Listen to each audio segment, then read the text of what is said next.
una comunicación telefónica con el doctor Javier Milei, un especialista en economía, y que sus opiniones son muy escuchadas en todas partes y seguramente a veces dan para la polémica. ¿Cómo estás, Javier?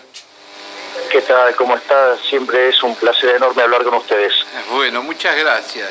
A ver, empezarnos a contar un poco cómo ves el tema argentino, entre comillas, el tema argentino de la economía para los próximos 3 meses. A ver, yo lo que veo, digamos, hay algunas cosas que están bien y otras que, bueno, digamos, están saliendo del infierno, por decirlo de alguna manera. La parte que yo veo bien es lo que está pasando en el plano inflacionario. Desde mi punto de vista, el Banco Central se encamina a lograr la meta, pese a lo que fue el dato del mes de febrero. Desde mi punto de vista, ¿por qué esto es posible? A ver, porque una inflación del 17% anual, que es el techo de la meta, implica, digamos, una inflación promedio mensual del 1,3%. Entonces, si yo miro lo que fue, por ejemplo, el primer semestre del año 2016, la inflación promedio estuvo en torno al 4,5%. ¿Sí? En la segunda parte del 2016 estuvo en 1,5%. ¿Sí? Cuando yo tomo el dato de diciembre, que fue 1,2%, le limpio la estacionalidad, está en 1%, con lo cual eso es un equivalente a 13%. Cuando uno toma el dato de enero, que fue 1,3%, le limpio la estacionalidad, que es 0,5%, queda en 0,8%, es decir, que está en una inflación de 10%. Y después cuando uno toma la inflación de lo que fue febrero, que fue 2,3%, hay que tener en cuenta que de ese número, 2/3 son explicados básicamente por el aumento de tarifas. Con lo cual, de vuelta, la inflación está viajando en torno al 0,8% mensual en la primera parte del año, con lo cual lo que vamos a ver durante la segunda parte del año es que la tasa de inflación se va a derrumbar. Pero aún si se mantuviera en este nivel subyacente, eso daría 10%, más todos los ajustes de tarifa que se están esperando de acá para fin de año, que sumarían 7 puntos más. Eso, digamos, nos permitiría estar en el orden del 17%. Y lo que todavía me parece más valioso es que el Banco Central, digamos, aun cuando está viendo esto, no relaja sobre la tasa de interés de referencia, porque hoy, recordemos que hoy no es la tasa de las LEVAC la referencia, sino que es la de los pases. Y la de los pases sigue estando en el mismo nivel, es decir, el Banco Central no ha cesado en su política monetaria contractiva. Entonces, para mí me parece que la señal es muy buena, ¿no? Digo, al margen de el formidable discurso de Sturzenegger en el día de ayer, que verdaderamente es para aplaudirlo de pie. Digo, eso es lo que yo veo en el plano monetario. En el plano de la actividad, digamos, me parece que la buena noticia es que en términos técnicos, acorde, digamos, a la metodología con la cual trabajamos los economistas, se podría decir que se terminó la recesión. Básicamente, ¿por qué? Porque 2 trimestres seguidos desestacionalizados dieron un número positivo en el PBI, ¿no? Es decir, ya sea tanto el tercer trimestre, que la economía desestacionalizada se expandió 0,1, y el cuarto trimestre, que fue 0,5, ¿sí?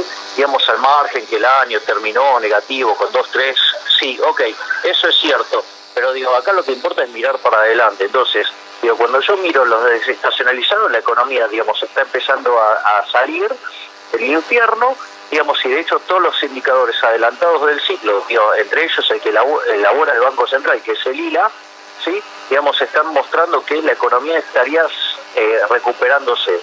Ahora, eso por un lado. Lo que a mí me parece difícil es que la economía se termine expandiendo a los niveles que espera el gobierno, ¿sí?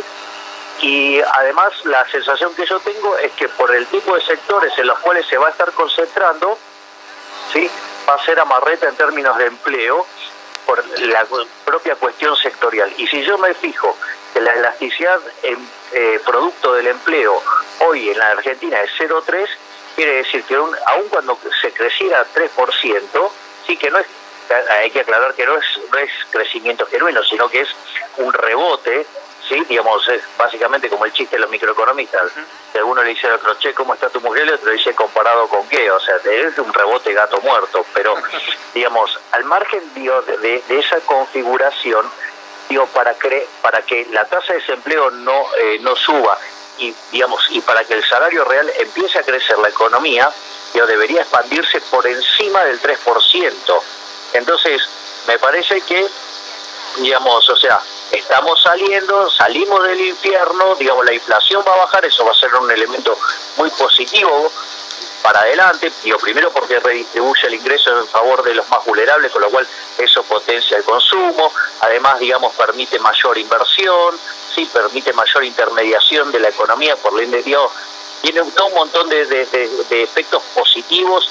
Es más, el efecto sobre la transmisión de señales de los precios, pero parece que no es suficiente para lograr un crecimiento sostenido, ¿no? O sea, para lograr crecimiento, es decir, algo de crecimiento, en especial, para una economía que viene a destrozar todas sus definiciones de capital, ¿no? Porque hemos destrozado el capital humano, las pruebas recientes muestran de la destrucción del capital humano, donde los chicos, son prácticamente analfabetos en materia de matemáticas, o sea, leen con dificultad, o sea, verdaderamente, el destrozo que se ha hecho sobre la educación es tremendo, y recordemos que eso explica el 75% del crecimiento de un país.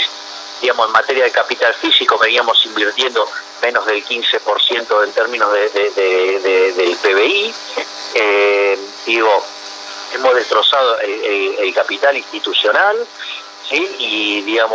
Y el capital social, que tiene que ver con la forma en la cual nos vinculamos las personas. Me parece que también venimos mal, ¿no? Javier, buen día. José te saluda. ¿Cómo estás? ¿Qué tal, José, querido? ¿Cómo estás? Siempre es un placer hablar contigo. El placer es mío y te felicito por el programa. Gracias. Contanos un poco, antes te iba a hacer una pregunta, pero sí te quería felicitar por el programa de los viernes que estás llevando adelante. ¿Es viernes a las 18 horas? Viernes a las 18 horas por Conexión Abierta, Demoliendo Mitos. Demoliendo Mitos. Qué bueno. Cuando mito anda dando vuelta, lo hacemos pelota. Me hace acordar, había una serie de no sé qué canal de dos personas que se ocupaban de demoler mitos a nivel internacional, ¿viste? En MTV. Exacto, en MTV, que iban y... mirá qué bueno. Sí, ¿cómo te acordás que cómo se decían, llamó? si tirás una moneda de la terraza del Empire State, puede matar a una persona, y investigaban y hablaban con especialistas. Y eran dos nombres graciosos, eran dos personas graciosas, uno bajito y otro más alto, y entre los dos se ocupaban de demoler todo mito que andaba dando vuelta. Ellos ¿Y vos decís que esto se parece porque es gracioso, Javier? No, porque demuele mitos desde el punto de vista económico, tanta frase armada, tanto discurso políticamente correcto, tanta caretaje, que de una de otra manera se termina sacando a decir, los datos no convalidan eso. Bueno, esperemos que Javier te invite al programa radial. Bueno, pues te quería hacer una pregunta, Javier. Sí, por favor. Vos mencionabas justamente la posibilidad de que se pueda cumplir el plan de inflation target de lo que es la expectativa, lo que es la inflación para este año del Banco Central, ¿no? Sí. Ahora, lo que me da la impresión es que existe cierta dificultad para que el conjunto de la economía acepte ese argumento. Te cuento a partir de que acá en El Cronista, en la página 2, publica un título que dice: la inflación esperada se mantiene elevada en 31.3%, que es el índice que publica la Universidad de ITEL a través del CIF. O sea que da la impresión de que existe una cierta brecha entre la inflación que espera la economía, la gente, los empresarios, y la inflación que eventualmente puede llegar a realizarse a partir de la política monetaria del Banco Central. Bueno, me encanta el punto que estás levantando, es un punto muy bueno, y voy a explicar cuáles son mis apreciaciones de por qué pasan estas dos cosas. A ver. En primer lugar, vos sabés muy bien, José, que gran parte de nuestros colegas son brutos. Son brutos. Ya vi que te estás peleando con un colega que escribe ahí, con un periodista, economista, ¿sí? No quiero dar el nombre para no meter ficha, pero ya estuve viendo los twitters que estás pidiendo un debate mano a mano con esa persona, ¿no? Bueno, vamos a ver si se anima a dármelo. Pero al margen de eso, sí. Vamos a este punto. Fíjate que el discurso propiamente de ayer de Federico Sturzenegger dice: en especial me quiero referir a mis colegas, ¿sí? Digamos, donde pareciera increíble tener que estar discutiendo estas cosas. De hecho, es muy divertido. Un seguidor mío en Twitter hizo un video compilando frases de Marcó del Pont diciendo estupideces sobre inflación, ¿sí? Donde, porque, por ejemplo, para Marcó del Pont, la inflación no tiene nada que ver con la emisión monetaria. Es increíble, es increíble eso. No solo que es una analfabeta, sino que además es mentirosa. Porque dice, no, en el mundo nadie discute esto. No, claro, estúpida, nadie lo discute. ¿Sabes por qué? Porque todo el mundo sabe que es una tautología, que la inflación es un proceso monetario. ¿Sí? Por eso, si ustedes se fijan, sobre el final del discurso, en las conclusiones, Sturzenegger dice, bueno, digamos, nunca se demostró la existencia de inflación en una economía de trueque. Claro, es uno de tus argumentos también siempre cuando estás en un debate, ¿no? Claro, exacto. Entonces, digo, a ver, entonces ese punto, digamos, me parece que no es menor. Sí, digo, el propio presidente del Banco Central está mencionando, digo, muchachos, digo, la inflación es un fenómeno monetario, pero aparte es una tautología. Es decir, vos, no sé, vas y lees, por ejemplo, yo lo estoy releyendo ahora, Adam Smith, ¿no? Entonces el tipo dice, mira, la riqueza de las naciones tiene que ver con el PBI, digo, ¿no? O sea, con la producción, y aparte en términos per cápita. Dice, mire, digo, usted trae metales de afuera, y lo que va a pasar es que el precio del metal va a caer, porque al aumentar la oferta por encima de la demanda, digamos, cae el precio del metal, es decir, los precios en todas los precios medidos en el metal, ¿sí?, suben. Bueno, digo, el poder adquisitivo del dinero es uno sobre el nivel de precio. Uno aumenta la oferta de dinero, cae el poder adquisitivo del dinero. Claro. Es decir, suben los precios. Es decir, digamos, entonces, digamos, nos encontramos frente a estas bestias analfabetas, ¿sí?, digamos, que se niegan a aceptar una tautología, ¿sí? Digo, porque de hecho, ¿en qué está medido el índice de precios? En dinero. Sí. Es decir, ¿cómo no va a ser la inflación un fenómeno monetario que tiene que ver con la pérdida del valor del dinero? Entonces, digo, primero, y aparte, digamos, esta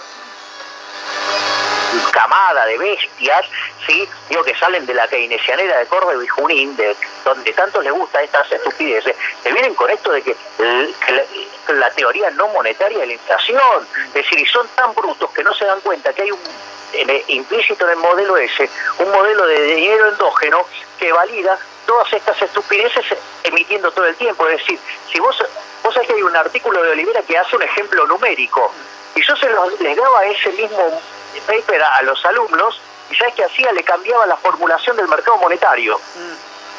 Es decir, se lo modelaba explícito y le metía otros mecanismos. Entonces esa inflación que daba 30 solo por impulso estructural se te caía a 1, 2. ¿Me comprendés? No, digo, una bobada. Pero o sea, mi punto iba a esto, ¿no?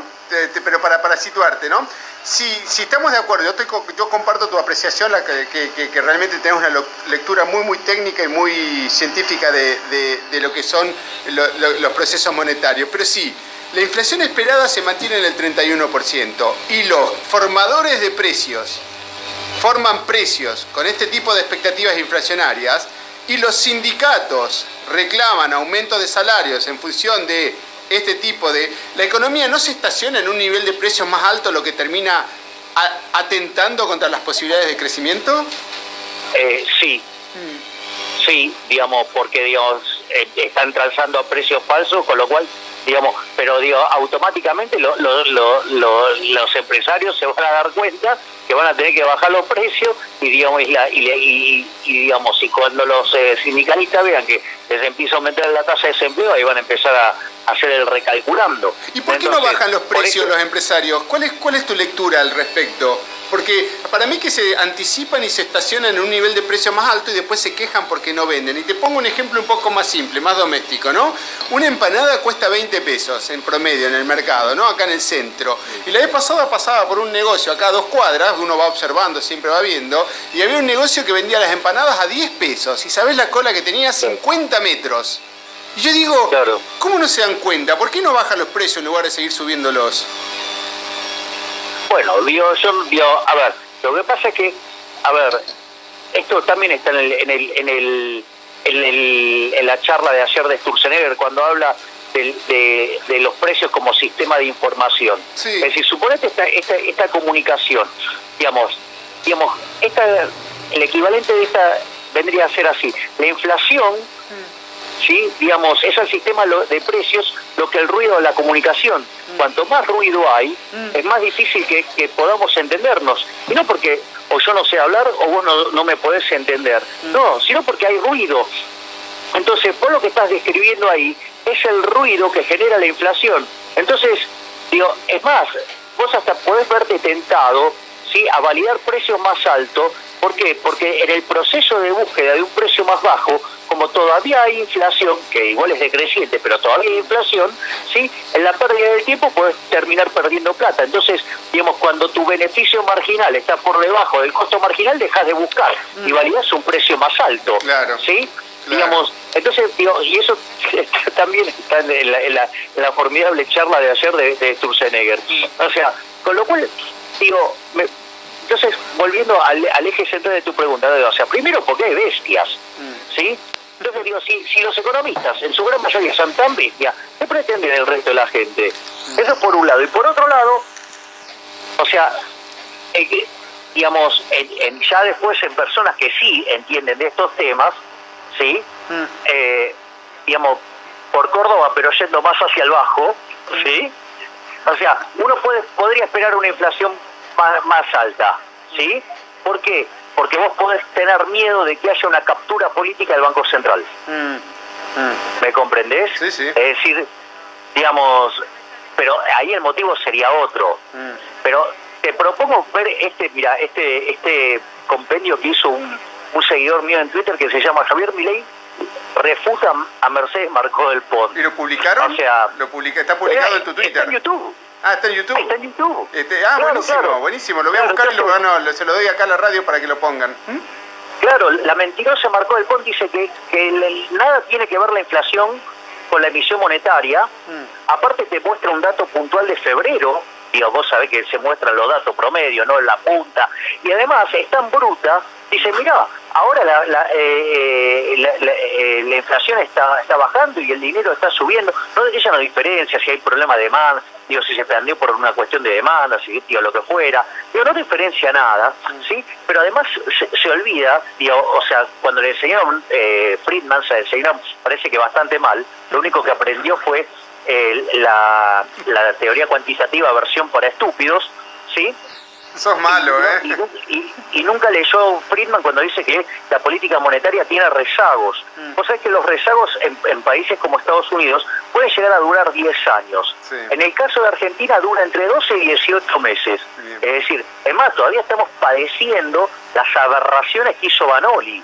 O sea que todavía no vemos los resultados de la implementación de la política monetaria que comenzó con este gobierno. Esa sería de una forma el mensaje.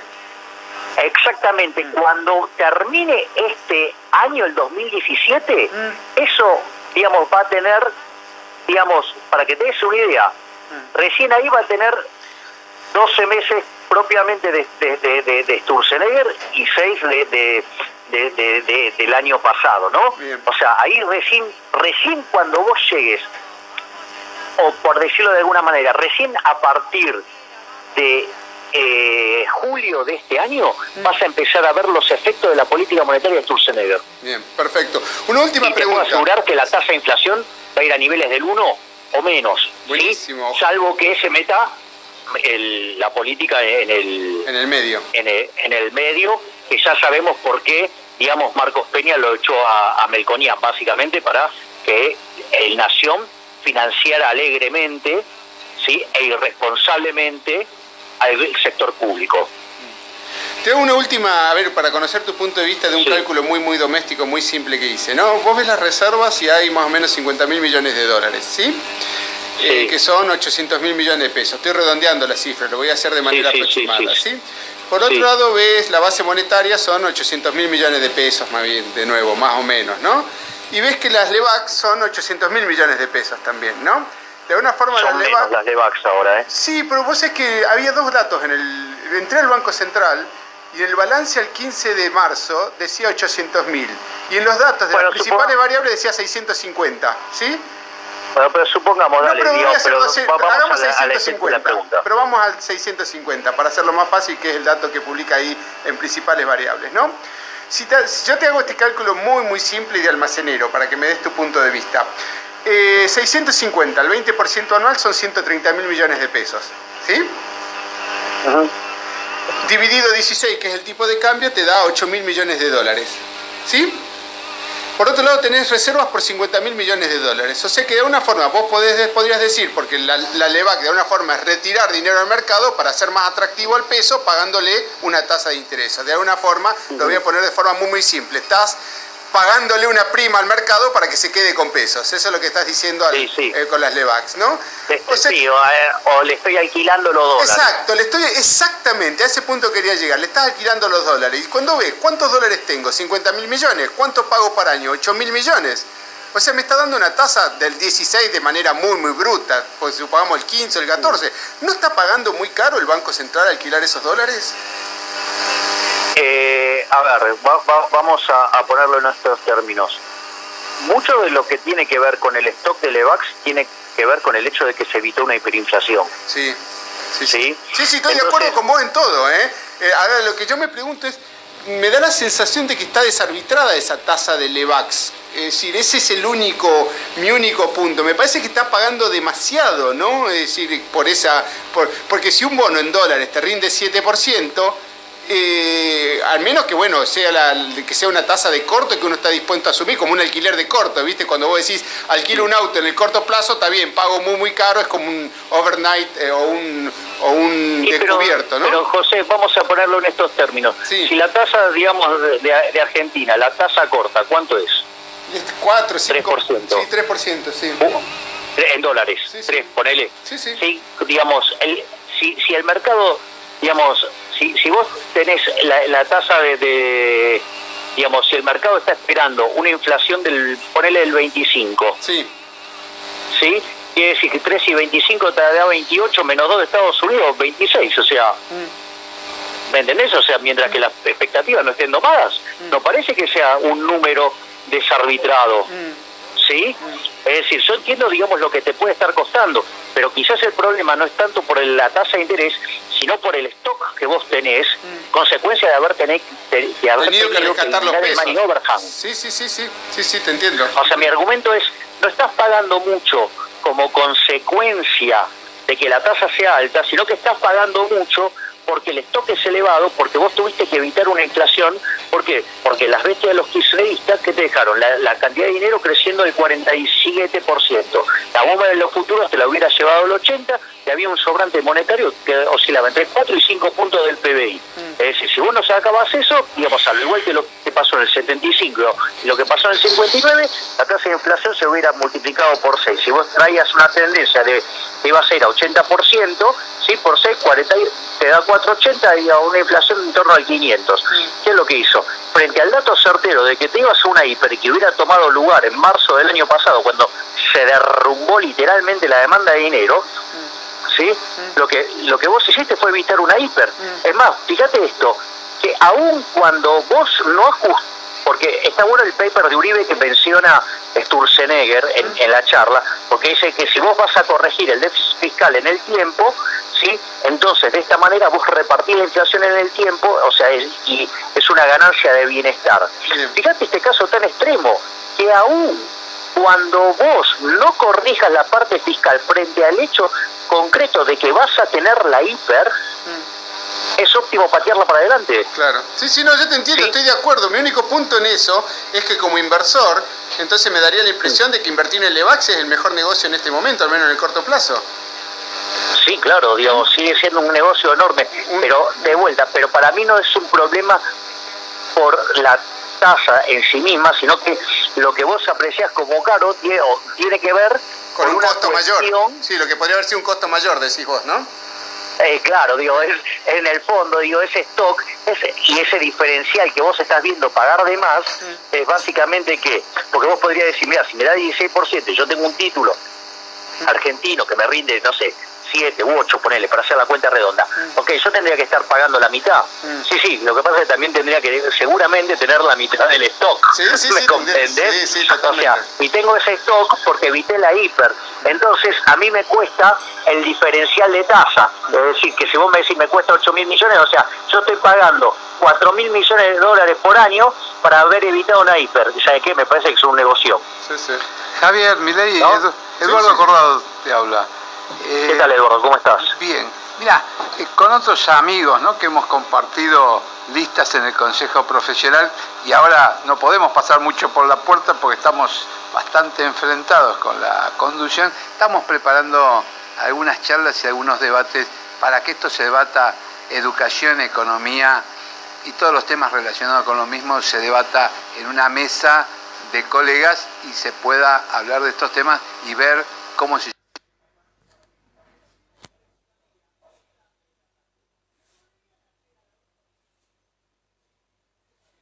llega a una solución, que la gente comprenda lo que es la economía, también lo comprendan los de las profesiones que comparten el Consejo Profesional y podamos llegar a algún término mejor en la forma de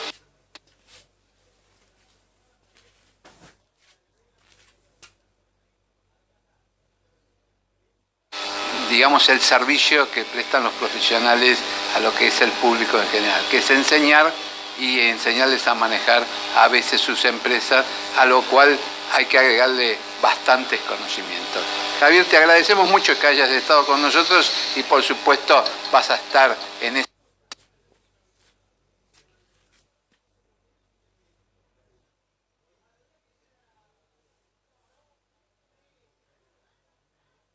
debate que seguramente va a ser para alquilar balcones. Bueno, digo, seguro que si se me van a poner con los brutos de la keynesianera de Córdoba y Junín, seguramente va a haber pirotecnia, porque para ellos la inflación tiene que ver con cualquier cosa, menos con la emisión monetaria. Por eso yo les desafié ya hace rato,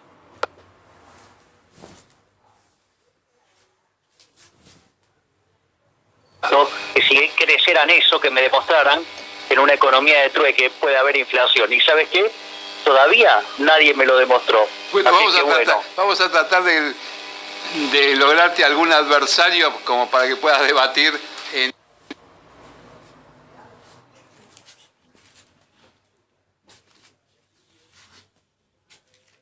esa mesa, y te vamos a agregar algunos ingenieros, que los ingenieros, ¿sabes lo que dicen? Y acá te dejo porque tengo que ir al corte, que los ingenieros dicen que saben más economía que todos ustedes. Puede ser. Bueno.